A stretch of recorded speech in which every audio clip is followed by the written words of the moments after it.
Belajar tentang cara tumbuhan menghasilkan oksigen dan makanan yuk. Tumbuhan menghasilkan oksigen dan makanan yang biasanya disimpan dalam bentuk buah atau umbi melalui proses fotosintesis.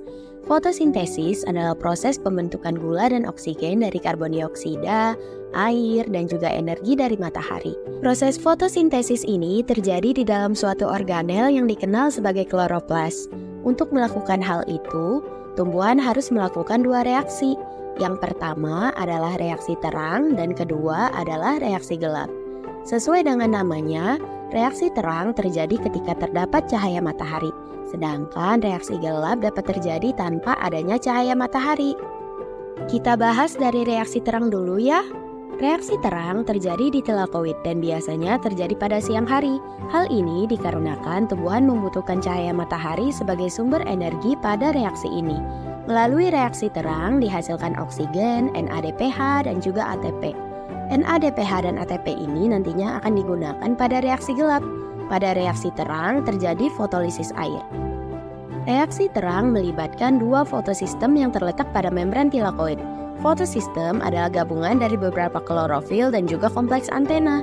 Terdapat dua macam fotosistem. Yang pertama adalah fotosistem 1 dan yang kedua adalah fotosistem 2. Perbedaannya terletak pada klorofil sentralnya. Fotosistem 1 memiliki klorofil sentral yakni P700. Artinya klorofil ini dapat menyerap gelombang cahaya lebih dari 680 nanometer. Sedangkan fotosistem 2 memiliki klorofil P680. Artinya klorofil ini mampu menyerap cahaya dengan panjang gelombang kurang dari 680 nanometer. Sekarang kita akan melihat proses pada fotosistem 2. Fotosistem 2 yang mengandung kompleks antena dan klorofil akan menyerap foton. Penyerapan foton ini menyebabkan pindahnya elektron ke tingkat energi yang lebih tinggi atau elektronnya tereksitasi.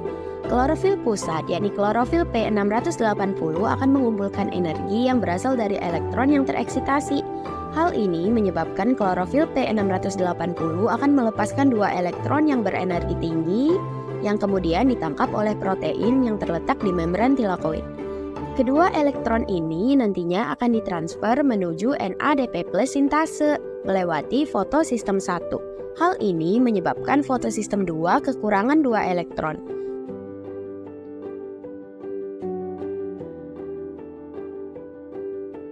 Untuk menutupi kekurangan elektron ini terjadilah suatu proses yakni penguraian air atau fotolisis air. Pada proses ini, air akan dioksidasi sehingga dihasilkan hidrogen dan juga oksigen serta dua elektron yang akan menggantikan elektron pada fotosistem 1. Dikarenakan elektron pengganti berasal dari penguraian air bukan dari elektron yang pindah, proses ini dikenal sebagai fotofosforilasi non-siklik. Selama proses pemindahan elektron, energi yang ada di elektron akan digunakan untuk memompa ion hidrogen dari stroma menuju tilakoid. Hal ini menyebabkan adanya perbedaan konsentrasi hidrogen.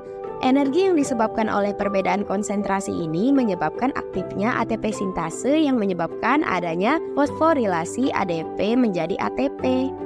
Sehingga pada proses ini terbentuk ATP.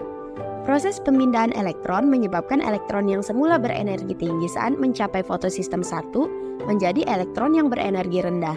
Sehingga pada fotosistem 1, elektron ini akan diisi kembali energinya. Kemudian akan diteruskan menuju NADP reduktase sebagai sumber energi untuk membentuk NADPH.